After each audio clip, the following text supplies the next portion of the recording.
নমস্কার দর্শক বন্ধুরা, আমাদের এই চ্যানেলের সকল শ্রোতা এবং দর্শক বন্ধুদের জানাই সাদর সুস্বাগতম। আজ আমরা আলোচনা করব নরেন্দ্রনাথ থেকে বিবেকানন্দ হয়ে ওঠার সেই গল্পটি। তাহলে চলুন আর দেরি না করে ভিডিওটি শুরু করি। সন্ন্যাস জীবনের পূর্বে স্বামী বিবেকানন্দের নাম ছিল নরেন্দ্রনাথ দত্ত। তার জন্ম 1863 সালের 12 জানুয়ারি কলকাতার এক অভিজাত বংশে। নরেন্দ্রনাথ উত্তরাধিকার সূত্রে পেয়েছিলেন পিতা বিশ্বনাথ দত্তের বিচারপ্রবণ মন এবং মা ভুবনেশ্বরী দেবীর ভক্তিভাব। বিস্ময় বালক নরেন্দ্রনাথ শৈশবেই শরীরচর্চা ও সঙ্গীত ও পড়াশোনায় দক্ষতা অর্জন করেছিলেন। কলকাতা বিশ্ববিদ্যালয় থেকে বিএ পাশ করার সময়েই তিনি বিভিন্ন বিষয়ে, বিশেষ করে পাশ্চাত্য দর্শন ও ইতিহাসে গভীর জ্ঞান আহরণ করেছিলেন। জন্ম থেকেই তার মানসিক গঠন ছিল যোগীদের মতো। শৈশবেই তিনি ধ্যানাভ্যাস আরম্ভ করেন এবং কিশোর বয়সে কিছুদিনের জন্য ব্রাহ্ম সমাজের সঙ্গে যুক্ত হন। অল্পদিনের জন্য তার জীবনে এক আধ্যাত্মিক সংকট উপস্থিত হয়েছিল। তখন তিনি যৌবনের দ্বার প্রান্তে। ওই সময়ে ঈশ্বর আছেন কি নেই এই সন্দেহ তার মনকে গভীরভাবে নাড়া দেয়। ঠিক তখনই তিনি শ্রীরামকৃষ্ণের কথা জানতে পারেন। শ্রীরামকৃষ্ণ, যাকে আজ লক্ষ লক্ষ মানুষ এই যুগের অবতার বলে পূজা করে। জন্মগ্রহণ করেন 1836 খ্রিস্টাব্দে বাংলার এক অচেনা সুদূর পল্লীতে। পাঠশালার প্রাথমিক শিক্ষার সঙ্গে সঙ্গে তার শিক্ষাজীবন সাঙ্গ হয়। কিন্তু শৈশব থেকেই তার ছিল ভগবানের জন্য গভীর আকুলতা। তার বয়স যখন 19, তখন তিনি দক্ষিণেশ্বরে মা কালীর নতুন মন্দিরে পূজারী হলেন এবং শেষ 11 মাস ছাড়া জীবনের বাকি দিনগুলি তার সেখানেই কেটেছে। যৌবনের অধিকাংশ সময়ই তার অতিবাহিত হয়েছে বিভিন্ন ধর্মের বিচিত্র সাধনায়। প্রথমে হিন্দু ধর্মের একাধিক সাধন মার্গে এবং পরে ইসলাম ও খ্রিস্টীয় সাধন পথেও তিনি বিচরণ করেছেন। অতীন্দ্রিয় প্রত্যক্ষ অনুভূতির সাহায্যে তিনি এই সিদ্ধান্তে এসেছিলেন যে সর্বোচ্চ সত্তা যদিও এক, কিন্তু তার বহু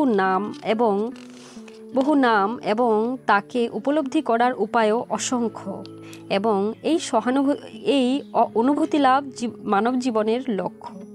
এইভাবে অগণিত যুগের আধ্যাত্মিক সম্পদে সমৃদ্ধ শ্রীরামকৃষ্ণ হয়ে উঠলেন সব ধরনের আধ্যাত্ম সাধকের আকর্ষণের কেন্দ্রবিন্দু।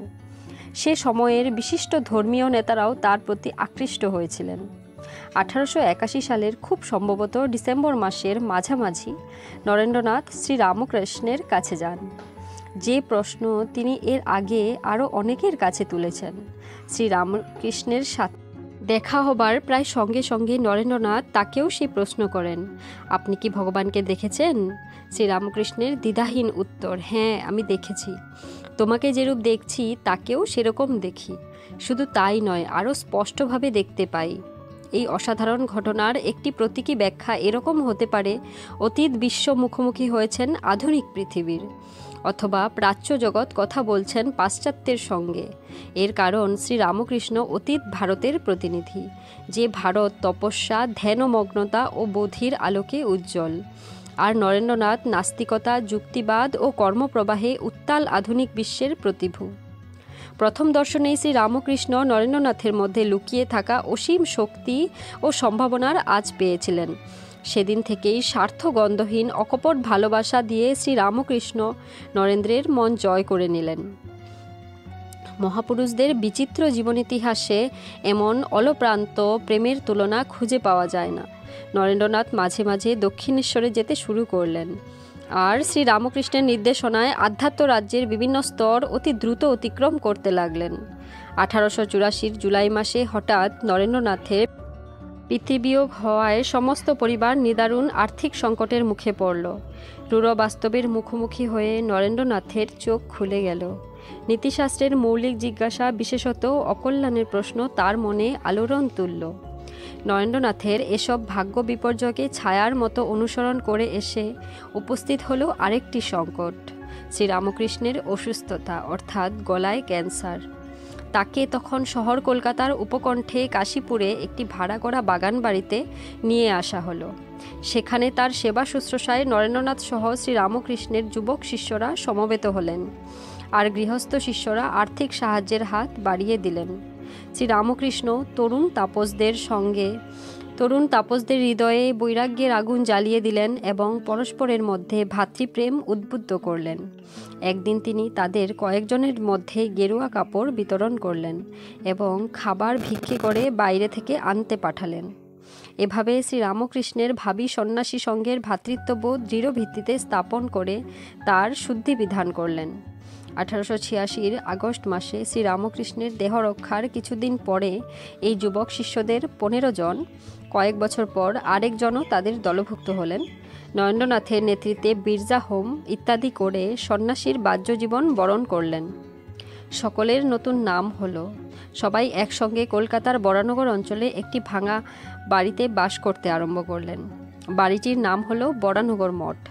শ্রীরামকৃষ্ণের পবিত্র দেহাবশেষপূর্ণ পাত্রটি নতুন মঠে রক্ষিত হলো এবং সেটিকে কেন্দ্র করে তার পূজার্চনা শুরু হলো। এই অনাড়ম্বর সূচনা থেকেই ধীরে ধীরে শ্রীরামকৃষ্ণ মঠ গড়ে উঠেছে, যার শাখা আজ ভারতের গণ্ডি ছাড়িয়ে বিদেশেও ছড়িয়ে পড়েছে। প্রণাম স্বামীজি, প্রণাম ঠাকুর। তো বন্ধুরা, আপনাদের যদি আমাদের এই ভিডিওটি ভালো লেগে থাকে তাহলে একটা লাইক করবেন এবং আপনারা যদি আমাদের এই চ্যানেলে নতুন হয়ে থাকেন তাহলে চ্যানেলটি সাবস্ক্রাইব করে পাশে থাকার অনুরোধ রইল আপনাদের সকলকে। নমস্কার আপনাদের সকলকে। ভালো থাকবেন আপনারা সকলে। প্রণাম ঠাকুর, প্রণাম স্বামীজি, প্রণাম মা।